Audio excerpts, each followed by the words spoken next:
Good afternoon, everyone. My name is Les Wilson, and today I'm going to be covering the billing system as well as basically everything that it would need to handle a revenue cycle, right? From VOB all the way through to payments. And so we're calling a session today Beyond Billing, a smarter ecosystem for behavioral health rev cycle. As I mentioned before, my name is Les. I'm proud to be here at Alleva within the role of product. So help out with in terms of whatever gets built, bringing in feedback from customers. Always say kind of the being the voice of the customer is my number one job. So love hearing feedback, love going on site. Spent the last month kind of visiting two or three clients and always engage with sales activities as well, just to hear what's needed out there and what people are looking for, and all to ensure that we have the right solution. Today, what I'm going to cover is sort of why Aliva has pivoted to billing. So we've been AEHR for a number of years and have now come out with billing just a couple of months ago. And so even though we're new into it, a lot of questions have come up around, hey, you've been, a partner of billing companies for a long period of time. Why come out with your own? As well as digging into the solution. And we'll go over different packages that are available within the Alleva billing system, and then wrap up with some Q&A. Even though Q&A is towards the end there, I welcome anyone to use the webinar chat to send questions across at any moment, and we'll make sure to kind of gather those up. I have them here in view in case I need to take them kind of midway through or while I'm in the demonstration and so forth. So please use those. All right, well, I'll go and dig right into why billing, why now. So one of the things that when I came on to Aliva, that we've been known for is this sort of incredible workflow integration. So the idea that as you move from scheduling, for example, even though we have scheduling and other systems have scheduling, other systems have documentation and orders, right? The idea was, we want scheduling to link to the actual documentation. We want that documentation to link to the objectives and be able to show progress towards goals that are on the treatment plan. And all of that should flow. And that's something we've been known for. So the idea is that even though we've had billing partners out there, there were times where kind of a bolt-on billing system kind of broke that workflow mode, right? The concept of flow was just broken.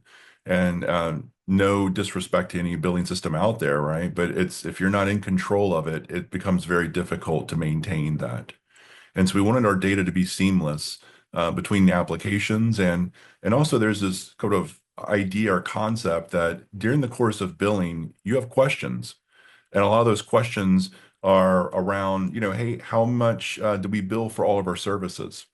That's a simple question, but it's tough to answer when you're using two different systems, right? You have to pull up reports in two different systems and then do a gap analysis on both of those, crosswalk them, and then make sure that's the case.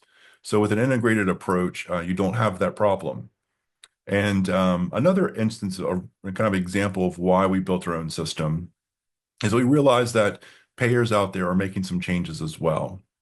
So earlier this year, and even though this is this year that we're seeing articles on it, starting last year, AI was in full mode where payers were using AI solely. So they're supposed to have a clinician or sort of a human in the loop, so to speak, but they were using AI to automatically reject claims and prior authorizations.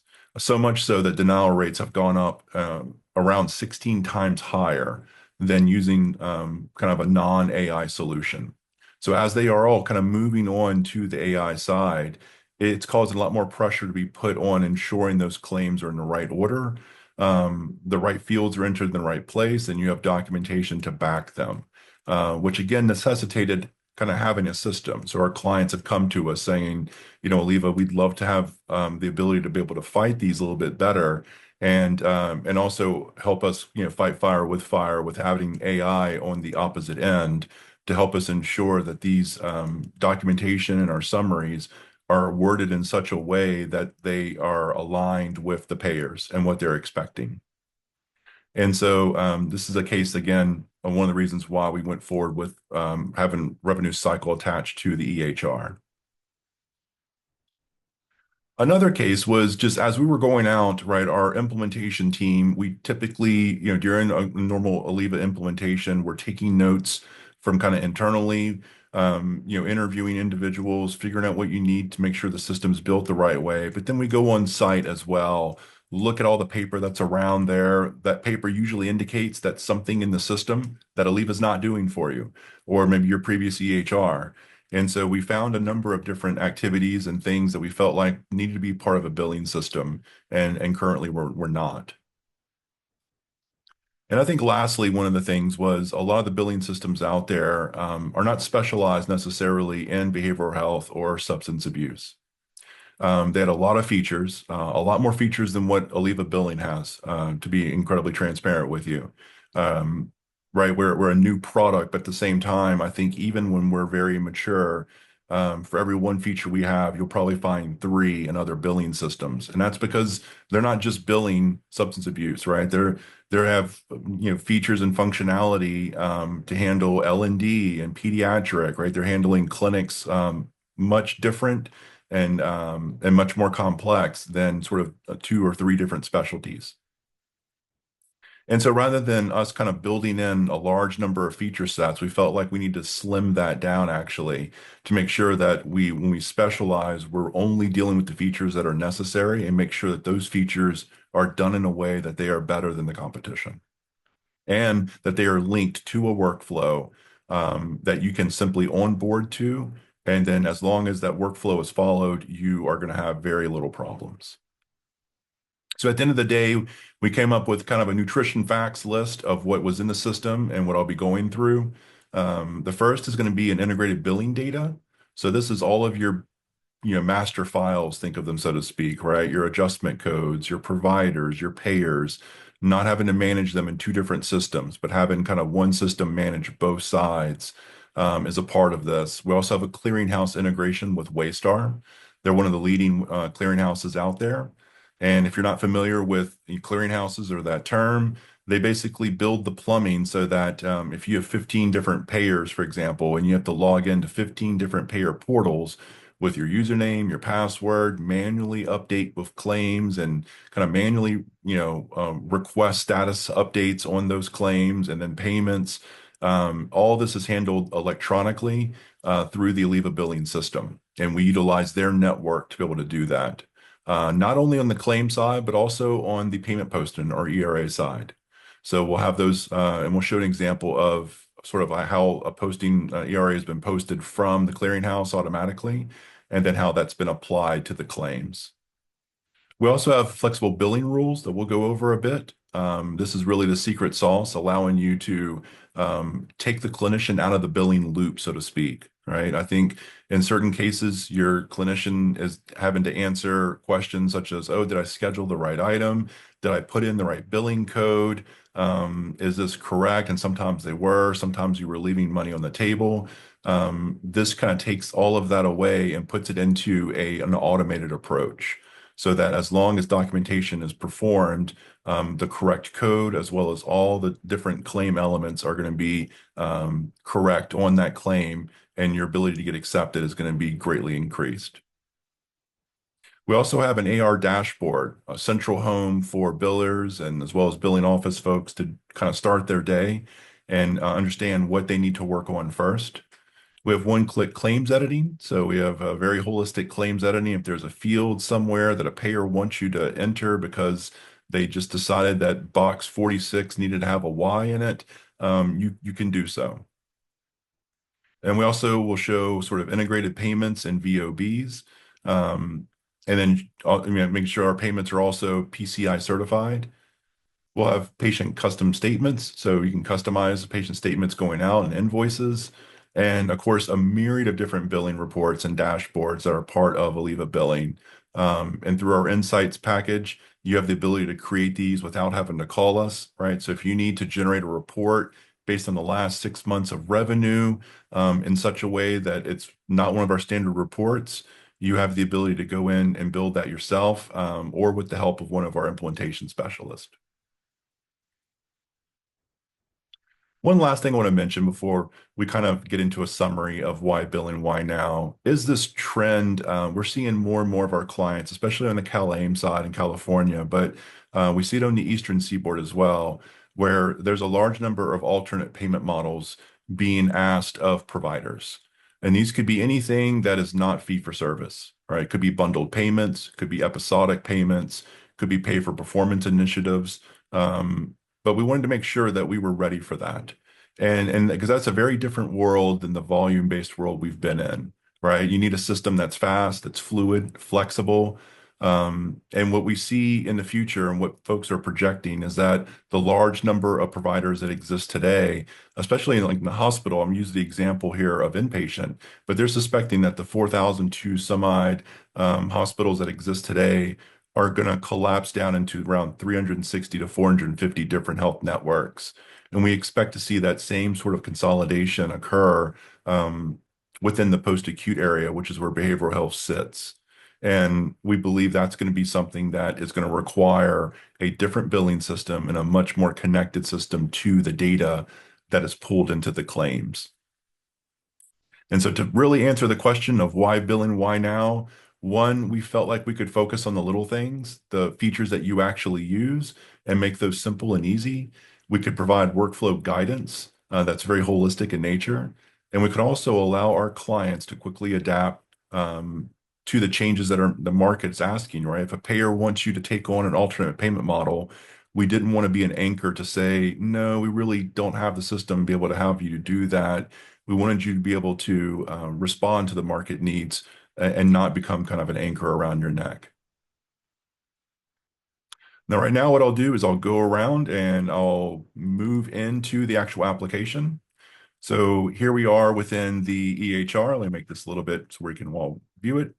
So within the EHR, again, you have sort of the starting day, you know, how I start my day, my task, what I need to work on, my clients, maybe communication, anybody sending me message, next URs that are due. Within billing, and let me launch into the billing side here.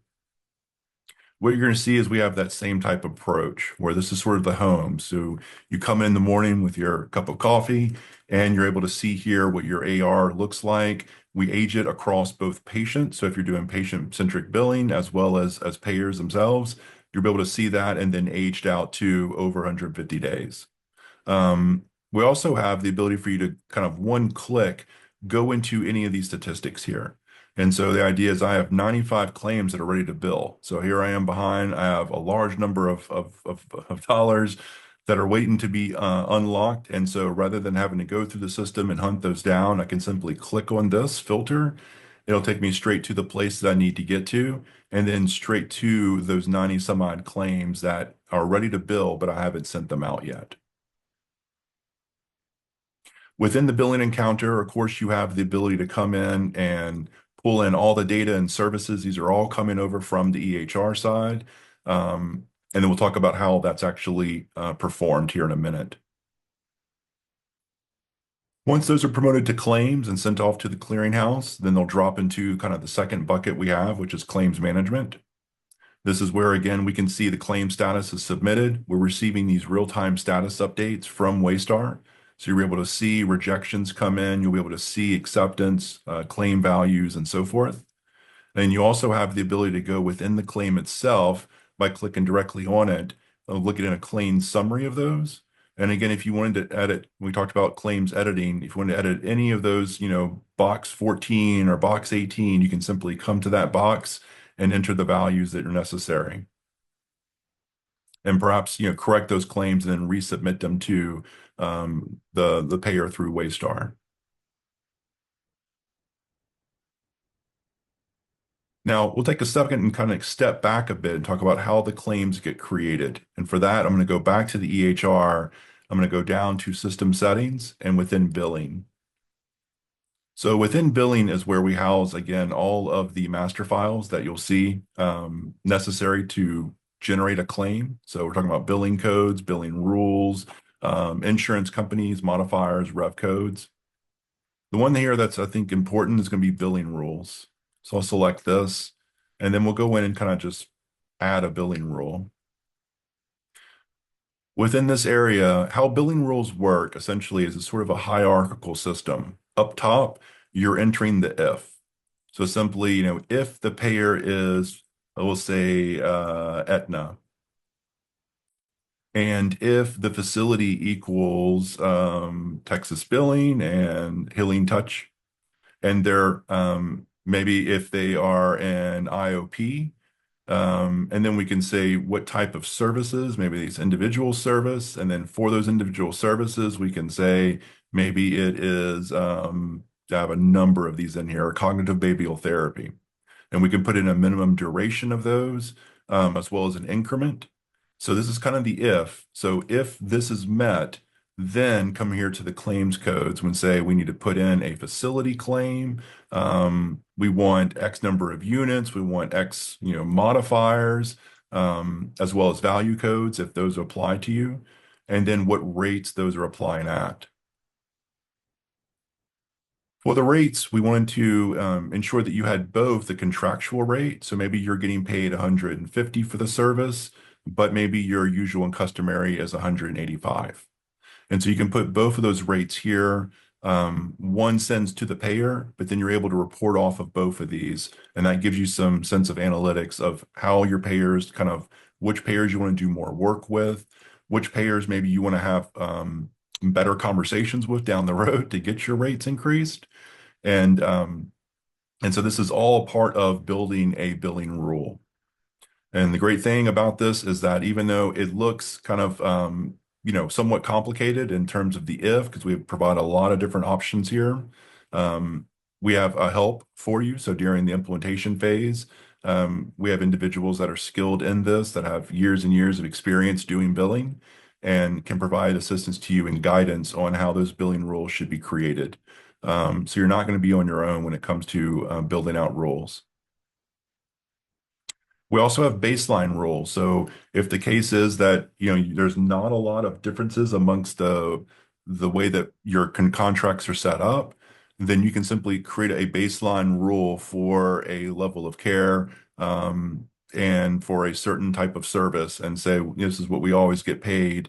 And then you can create rules by exception. So anything in an exception to that baseline would then take effect. And again, the whole goal behind billing rules and putting this into the system was to allow your clinicians to be clinicians, to not have them go into documentation that was scheduled and have to tell the system what billing code or revenue code needed to go with that particular service when they aren't necessarily billers. Now, once these rules are set up, activity occurs, and then all activity in the system is going to be collapsed and collated down into this one area we call the electronic transmission table, ETT. And in here, we can come in and see everything that's not sent for the last 24 hours, or maybe anything that needs attention. We can filter by what's on hold. And here's where you're going to be able to see those clients, all the activity come in, the services, the rev codes being appropriately provided, billing codes being entered, and then from here, you'll have the ability to again come in and see what you want to be able to do, how do I want to submit these. And let me make this a little bit smaller so we can see this. We can see what service type there is. And of course, if there's anything that's not ready to be submitted, maybe it's something that needs to be, forgotten, you'll have a visual indicator here to let you know maybe the service hasn't been signed yet by the clinician, maybe authorization details were missing. And so that's just to make sure that you're not wasting billing time trying to handle those down the train a bit. So this is going to be a case where you communicate with those individuals up front in the EHR and or through the back end to make sure that everything gets signed and ready to go. As far as the signing and how all of that works, we then move over to the billing side, which I showed you a little bit earlier, and that's when the claims come in. In addition to the claims, we talked about billers and payers. I wanted to also let you, be aware that we handle also the case where maybe all you're doing is patient billing. And so for that, we offer patient accounts. And through the patient accounts, you're able to come in and kind of in one click, look at the AR, the aging for an individual patient. You're also able to come in and pull any of the data necessary you're looking for, that would normally be held in EHR. You can look at service history, you can look at transactions, and of course, through our payment management system, you can set up payment plans as well. And we use a lot of, so we have Alleva Pay within the system, which again can work with the treatment, the payment plans to provide you, again, revenue on a repeatable kind of timeline. In addition to patient accounts, we have the ability for you to generate statements. And then from statements and invoices, we can come in and enter a couple of these, for example, and bring up those invoices where you can have an image that you can place here, which is in settings, and customize these for how you need. You can also put in statement due dates, notes for any statements that you pull up, and the ability to print these. Very soon, we'll also have the ability for you to not only print and kind of do this via snail mail, but also utilize the family and patient portal that Alleva offers on the EHR side to serve these up into that area and allow the patient to pay from there using, again, credit cards using the Alleva Pay system. Alleva Pay can be handled here within the billing side through the EHR side. You can take co-pays up front during as a scheduler role, whatever the case is. And of course, VOBs are part of the system as well. With one click, we're able to get VOBs pulled in, again, using the Waystar network. That's all done usually during pre-admit. And then we also have the ability coming in June, mid-June, I think it's June 15th, we'll have the ability for you to schedule VOBs. So even though we have a way for you to manually generate those, you'll have the ability to say, every Wednesday, I want my entire active census to run again. And then we'll have a report allowing to show you any kind of changes in terms of coverage.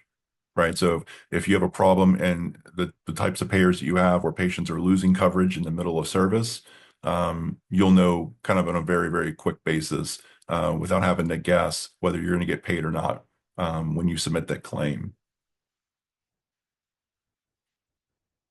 As far as reports, well, before I get to reports, I want to go over kind of the settings area as well. This again is mimicking the master setup that we showed you during the EHR.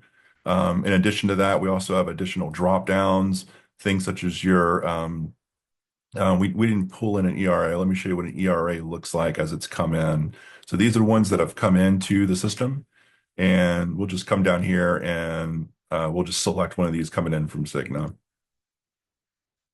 So this is an example of an ERA that's come in from the Waystar network, and it came in with $1,500. And then from there, again, because it was all electronic, it knows immediately that this was set to two different claims for the same patient. And so it applied that amount, and then it also put in the total adjustments and all of that automatically.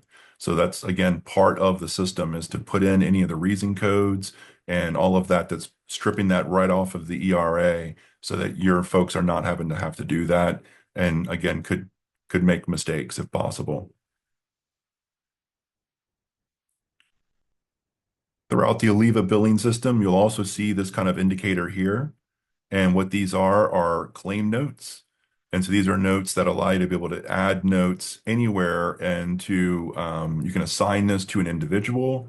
You can put something on hold, provide a message, and you can determine if it's on a payment, if it's on a claim at the patient level or the claim level, or maybe the episode level. And these, again, can be followed up on and so forth.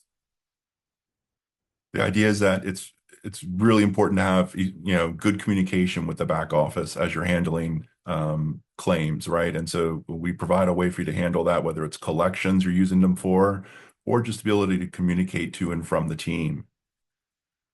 One of the other future items is when you log into the homepage on billing, we'll have that also appear at the very top is everything you need to follow up on coming from those notes so that you don't have to see the visual indicator to let you know. You can take care of anything that needs your attention right when you first log in.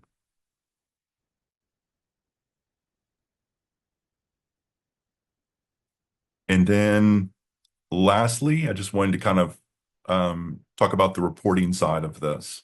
So within the Alleva system, we have a very robust reports package. Um, I know a lot of vendors have reports. That's not something that, usually one vendor checks the box and one doesn't. But I would be remiss telling you that our reports and how the data underneath this works is very unique in this market. One, you don't have to ask us to build reports for you. You have the ability to build them yourself.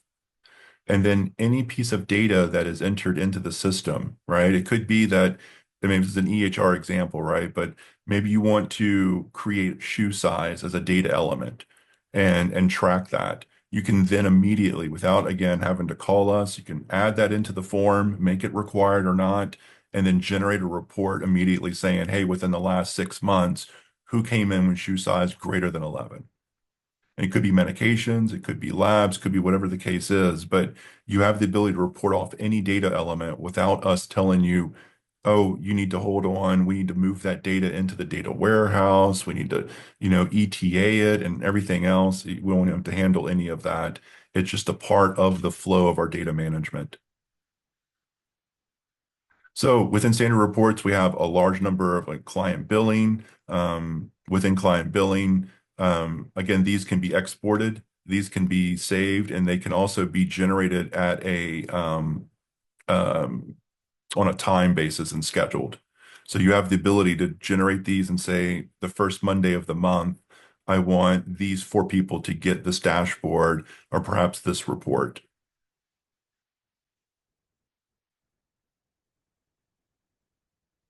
Getting back to our presentation here, I want to talk about the packages that exist within the billing system. So first is going to be the Alleva Pay. And again, this is just fully integrated in. So from taking in the credit cards from the patient side or from if they come in with the card and you're entering on their behalf, the ability to save cards, pull up a transaction list, maybe enter a new card as well as saved cards. Um, we also have the ability for you to generate verification of benefits automatically. And as I mentioned earlier, this is again part of the information that's needed, not necessarily on a claim, but definitely important on determining admission, right? And it's going to affect the financial status of your operation. And then also here are the insights reports and dashboards, which are again are plentiful within the system. And I think lastly is just sort of the integration of the billing system within the EHR, right? And so these four elements kind of come in. And then as mentioned before, we also have built this and designed packages around growth. So maybe if you're just starting out or if you're only doing currently the a patient billing, for example, and self-pay. We have a package for that, as well as one that you can upgrade and grow into as soon as you do get payers and you want to take advantage of that Waystar clearinghouse automation and integration that we have. One last note again on the report elements themselves is again, we make it very easy for you to set up rules within the system, very easy for you to take those rules and generate reports off of them. So you're always able to answer any question you need to around the financial status and health of your operation. That sort of leads me into the next webinar that we have. So on June 4th, we'll have a whole webinar dedicated to the Insights package. And so I'm going to set up a reminder for that. And then another reminder would be we hold here, again, as mentioned when I first started off the session, product's main goal and job is to, of course, be the voice of the customer. Um, Nothing helps more than to have those voices pulled together. And so once a quarter we meet and we have individuals that we pull in from whether they're prospects or actual clients themselves, right? And we try to make this as unfocused as possible. I know in healthcare, everyone loves a good focus group. And so the tendency is to bring on all the administrators, for example, but it's just very unlikely that an administrator may be close enough to the problem that we're discussing. Maybe it's scheduling, maybe it's medications within residential. So we'd love to have nurses on there. We'd love to have techs on there. So again, would love to please send an email out to our support team or to your CSM. Um, we're still looking for people to join this. We have around a group of 20 now, but it's always good to have more of those. The more voices we have, I think the better product we're going to end up with.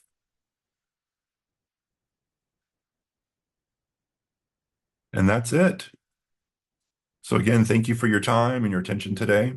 I really hope the billing side definitely appealed to you, and I was able to at least give you a system of how simple and how kind of flowing the system is in terms of the EHR communicating back and forth with the billing system, and then within billing itself, how the VOBs, how the payments, and all of that rolls into one approach and allows you to get paid much quicker and much faster. All right.